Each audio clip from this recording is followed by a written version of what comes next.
رمضان تجلى وابتسما طوبى للعبد إذا اغتنما. بسم الله الرحمن الرحيم. نحمده ونصلي ونسلم على رسوله الكريم. أما بعد، فقد قال الله تعالى في محكمه التنزيل: أعوذ بالله من الشيطان الرجيم. بسم الله الرحمن الرحيم. يا أيها الذين آمنوا كتب عليكم الصيام كما كتب على الذين من قبلكم لعلكم تتقون. صدق الله العلي العظيم. قال نبينا صلى الله عليه وسلم: إن الله لا ينظر إلى صوركم وأعمالكم ولكن ينظر إلى قلوبكم ونياتكم. صدق رسول الله صلى الله عليه وسلم. கண்ணியத்துக்குரிய மேலான பெரியார்களே, சகோதரர்களே, தாய்மார்களே, அல்லாஹு தாலாவுடைய ஒரு அருளின் காரணமாக சங்கையான ரமதான் மாதத்தை அடைந்து பல தினங்களை நாங்கள் அமல் இபாதத்துகளோடு கழித்தவர்களாக இன்னும் ஒரு சில தினங்களை நாங்கள் அல்லாஹ்வை சந்தோஷப்படுத்தக்கூடிய அமல்களிலே ஈடுபடுவதற்காக காத்திருக்கின்றோம். அல்ஹம்துலில்லாஹ், அல்லாஹு தஆலா எங்களுக்கு இந்த ரமதான் மாதத்திலே பல அமல்களை செய்யக்கூடிய வாய்ப்புகளை அல்லாஹு தஆலா தந்தான். அந்த அமல்களுக்கு அல்லாஹு தஆலா பல இரட்டிப்பான கூலிகளையும் இந்த ரமதான் மாதத்தினுடைய பொருட்டால் வழங்கி இருக்கின்றான். எங்களுக்கு தெரியும், நபி அலைஹிஸ்ஸலாம் அவர்கள் சொன்னார்கள், இந்த ரமதானுடைய மாதத்திலே ஒரு மனிதன் ஒரு சுன்னத்தான அமலை புரிந்தால் அதற்கு அல்லாஹு தஆலா ஒரு ஃபர்துடைய வணக்கத்தின் நன்மையையும், அதே போல ஒரு ஃபர்தான வணக்கத்தை புரிபவருக்கு 70 ஃபர்துகளுடைய நன்மைகளையும் வழங்குவதாக நபி அலைஹிஸ்ஸலாம் அவர்கள் கூறி காட்டினார்கள். அந்த வகையிலே நாங்கள் பல தியாகத்தோடு பல கஷ்டங்களோடு நாங்கள் பல அமல் இபாதத்துகளை இந்த மாதத்திலே செய்தோம். இந்த அமல் இபாதத்துகள் எல்லாம் எங்களுக்கு ஏற்றுக்கொள்ளப்பட வேண்டும் என்கின்ற மிகப்பெரிய ஒரு அவாவும் ஆசையும் இருக்கின்றது. நாங்கள் கஷ்டப்பட்டு செய்த இபாதத்துக்கள் அல்லாஹ்விடத்திலே ஏற்றுக்கொள்ளப்படவில்லை என்று சொன்னால் நாங்கள் மிகவும் நஷ்டமடைந்த மக்களாக மாறிவிடுவோம். அந்த வகையிலே இந்த ரமலானுடைய மாதத்திலே நாங்கள் செய்த அமல் இபாதத்துகளை 2 தலைப்புகளிலே நோக்கலாம். ஒன்று, அடிப்படை வணக்கங்கள். நாங்கள் தொழுகையை நிறைவேற்றினோம், ஜகாத்துடைய கடமைகளை நிறைவேற்றினோம், அதே போல நோன்பு நாங்கள் நோற்றோம். இவைகளெல்லாம் அல்லாஹ் தஆலா எங்களுக்கு விதித்த ஃபர்தான வணக்கங்கள். அதே போல நாங்கள் அன்றாட செயற்பாடுகள் நிறைய செய்திருக்கின்றோம். உண்டிருக்கின்றோம், குடித்திருக்கின்றோம், உறவுகளோடு சேர்ந்து நடந்திருக்கின்றோம், அதே போல தொழில் முயற்சிகளில் ஈடுபட்டிருக்கின்றோம். இவைகளையும் அல்லாஹ் தஆலா வணக்கமாகவே அங்கீகரிக்கின்றான். ஆகவே அடிப்படை வணக்கங்களும் அல்லாஹ்விடத்திலே வணக்கங்களாக ஏற்றுக்கொள்ளப்படுகின்றன. எங்களுடைய அன்றாட செயற்பாடுகளும் அல்லாஹ்விடத்திலே வணக்கங்களாக ஏற்றுக்கொள்ளப்படுகின்றன. எனவே இந்த 2 அம்சங்களும் அல்லாஹு தஆலாவால் ஏற்றுக்கொள்ளப்பட்டு அதற்கு முழுமையான கூலி வழங்கப்பட வேண்டும் என்று சொன்னால் நாங்கள் சில நிபந்தனைகளை பேணிக்கொள்ள வேண்டும். அடிப்படை வணக்கம் என்று சொல்லுகின்ற பொழுது ஷரியத்துடைய இமாம்கள் 2 முக்கியமான நிபந்தனைகளை சொல்லுகிறார்கள். ஒன்று, இஹ்லாஸ் என்று சொல்லக்கூடிய மன தூய்மை இருக்க வேண்டும். இரண்டாவதாக அல் இத்திபாஉ, அல் குர்ஆனும் சுன்னாவும் அந்த வணக்கங்கள் எவ்வாறு புரியப்பட வேண்டும் என வழிகாட்டி இருக்கின்றதோ அதன் அடிப்படையிலே அமைய வேண்டும். அப்ப இஹ்லாஸும் இத்திபா என்று சொல்லக்கூடிய அம்சமும் அடிப்படை வணக்கங்கள் அல்லாஹ்விடத்திலே ஏற்றுக்கொள்ளப்படுவதற்கான மிக முக்கியமான நிபந்தனைகள். அடுத்ததாக அன்றாட செயற்பாடுகள். நாங்கள் உண்பது, குடிப்பது, ஆடை அணிவது, தொழில் முயற்சிகளில் ஈடுபடுவது, இவைகளையும் நாங்கள் என்ன செய்யலாம்? அல்லாஹ்விடத்திலே வணக்கங்களாக மாற்றிக்கொள்ளலாம்.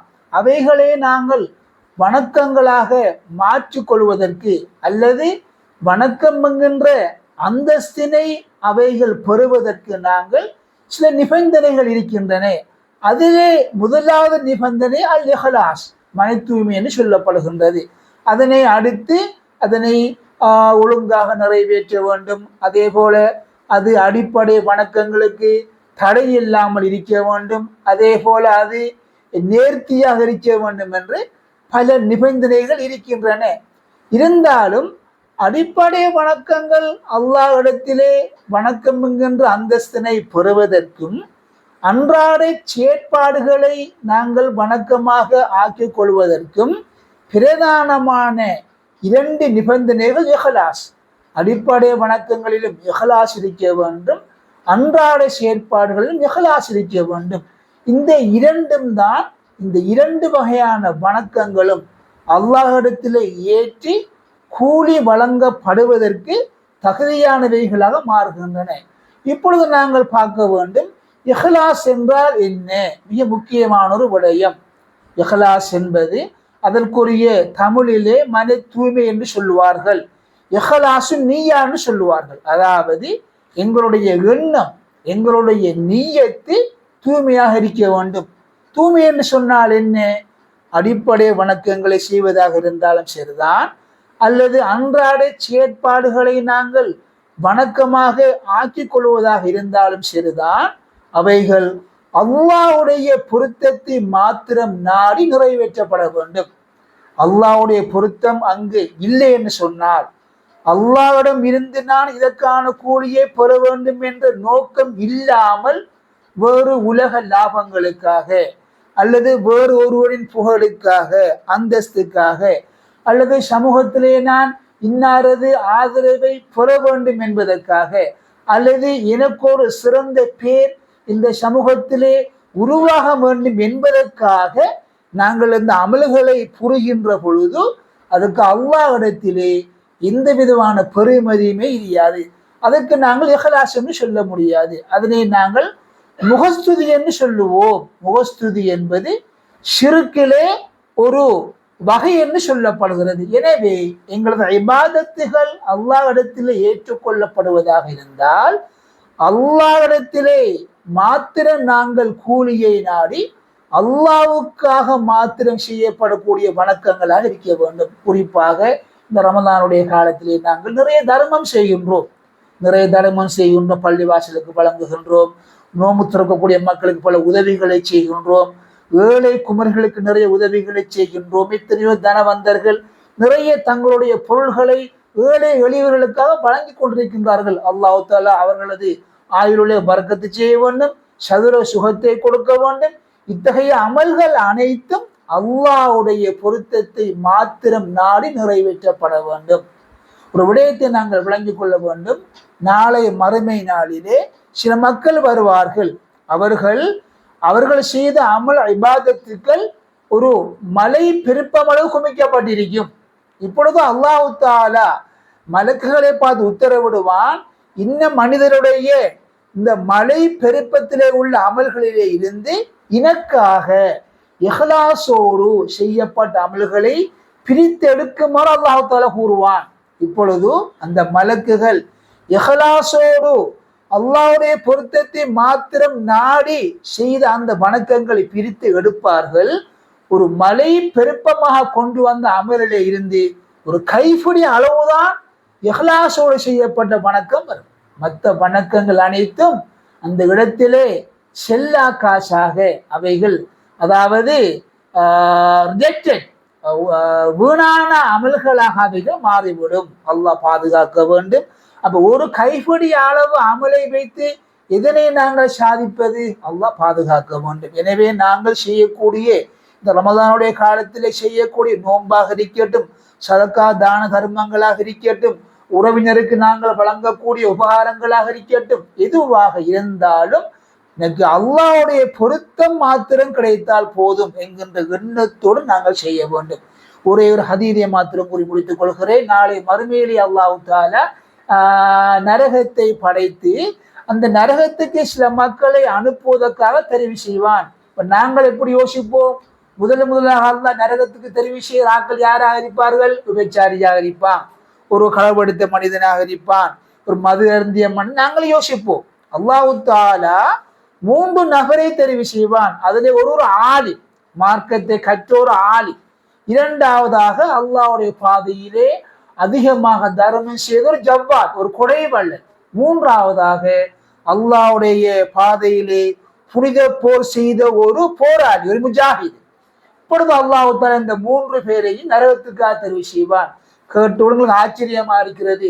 3 நரகத்துக்குரிய ஆக்களா? நாங்கள் அப்படி யோசிக்க மாட்டோம். அல்லாஹ் தஆலா அவர்களை விசாரிப்பான், ஒரு கொடைவள்ளலை விசாரிப்பான். நாங்கள் உங்களுக்கு நிறைய செல்வத்தை தந்தோம், நீங்கள் என்ன செய்தீர்கள்?